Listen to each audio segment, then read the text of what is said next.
السلام عليكم ومرحبا بكم معايا اليوم في فيديو جديد. وصفتنا لنهار اليوم فيها بريوش.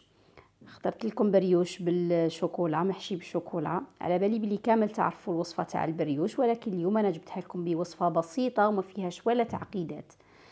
الوصفه فيها كاس حليب يكون دافي، ملعقه كبيره خميره الخبز، 4 ملاعق كبار سكر عادي، وقشور 2 حبات ولا حبه قارص هكذا، ونضيف كاس فرينة.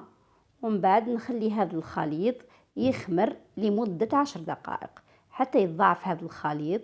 نخليه يعني يتفاعل 10 دقائق، ومن بعد نضيف باقي المكونات.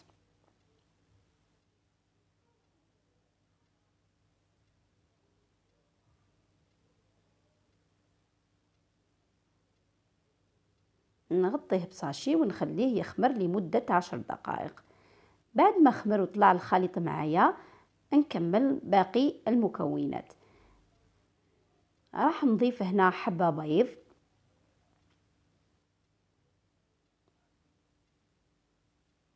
نضيف حبة بيض على الخليط، ونضيف 4 كاس زيت. 4 كاس زيت برك هكذا، نحتاج غير 4 كاس زيت.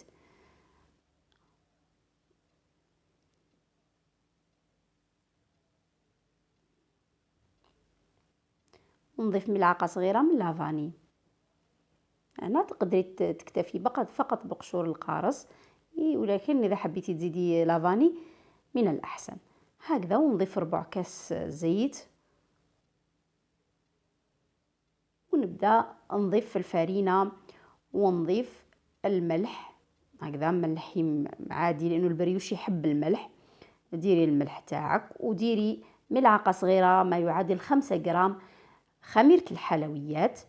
ومن بعد نبدأ نضيف في الفرينة حتى نتحصل على عجينة تكون تتلاصق. هنا الفرينة ما نقدرش نعطي لك هكذا مقادير مضبوطة، لأنه كل وحدة والفرينة تاعها. تقدر تدي لك 2 كيسان ونص، كما تقدر تدي لك 3 كيسان. أنا هنا هذا الخليط خذا معايا 3 كيسان فرينة. 3 كيسان فرينة، حجم الكاس 220 مليلتر. بديت نضيف الفرينة حتى تحصلت على عجينة تكون تتلاصق شوية هكذا، باش يجي البريوش خفيف. كل ما يكون تكون العجينة تاعك طرية، كل ما يجي البريوش خفيف ويجي قطني، ما يجيش ثقيل من الداخل.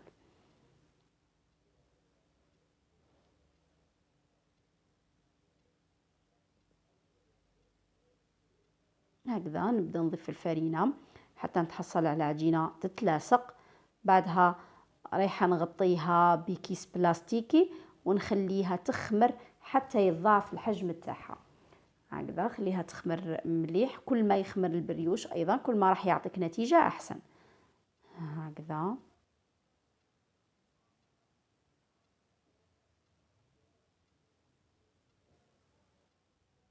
راح نخليها يعني تخمر حتى يتضاعف الحجم تاعها،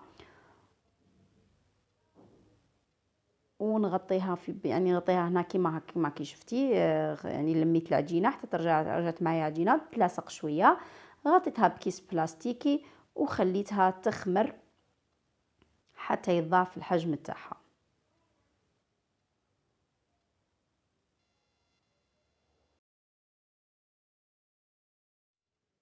هنا بعد ما خمرت العجينه وطلعت يعني خمرت مليح ضاعف الحجم تاعها، راح هنا نضيف لها ملعقه من زبده ولا مارغرين تكون طريه بحراره الغرفه. انا نحب البريوش تاعي يكون فيه المارغرين، يعطيني فيه يعني يعطي لك واحد الذوق رائع في البريوش.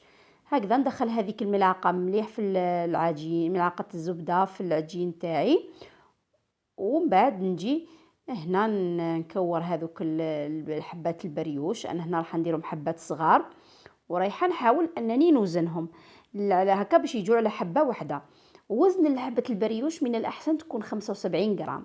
فوق ال 75 غرام راح تجيك الحبه كبيره، وتحت ال 75 غرام راح تجيك الحبه صغيره بزاف. من الاحسن 75 غرام، هذا هو الوزن تاعها يعني اللي يجي متوسط. مع انها تخمر راح تجيك حبه متوسطه. هكذا ندخل الفرينه يعني هذيك الزبده مليح في العجين تاعي، ونجي نوزنو هنا كما كنت قلت لك راح نوزنو 75 غرام. انا هنا اخترت البريوش تاعي نحشيه بشوكولا، يعني درت لاباطا تارتيني وحبيت انني نحشيها بالداخل هذا البريوش ويجي بالشوكولا. اذا كانت ما عندكش شوكولاته الطالي تقدري ما ديريش عادي جدا، تخليه هكذاك فقط بنكهه القارص يجي ثانيك روعه. انا هنا حشيته بالشوكولا هكذا كل وحده يعني كيما راكي تشوفي بسطتها غير شويه ودرت داخلها شوكولاته الطالي هكذا. هنا اذا تقدري ثانيك يعني كاين انواع الفرينه اللي كديري فيها شوكولاته الطلي تشرب لك هذا الشوكولا. هنا اذا حبيتي انك تطيبيه ومن بعد تحشيه بعد ما يطيب تقدري ثاني هكذا يجي تضمني انه مش راح تنشف هذيك الشوكولا داخل البريوش.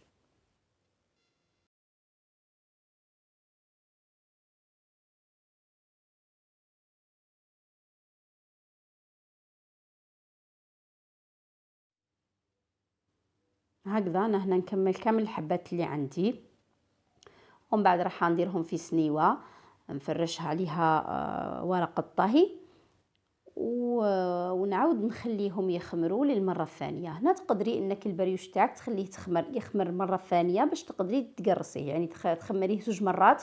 الا كان عندك الوقت من الاحسن تخمريه المره الاولى وتعاودي تكسري الخمور تاعو وتزيدي تخليه يخمر للمره الثانيه تزيدي تكسري الخمور تاعو ومن بعد تكوريه يعني تقرصيه هكذا يعطي لك نتيجه احسن واحسن.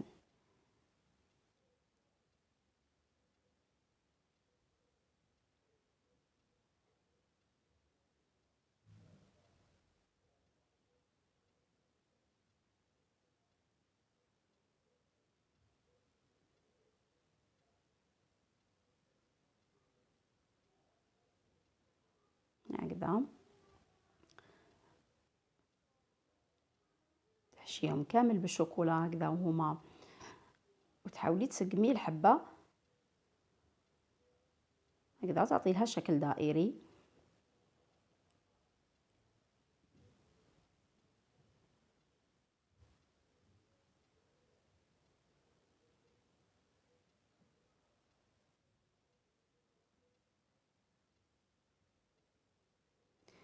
هنا انايا حبيت بعد ما كملت كامل الحبات اللي عندي حبيت نديرهم في لي مول هذو اللي نخدم بهم لي تارت هذو لي سارسو هكا باش نغير ويجوا يعني على حبه واحده.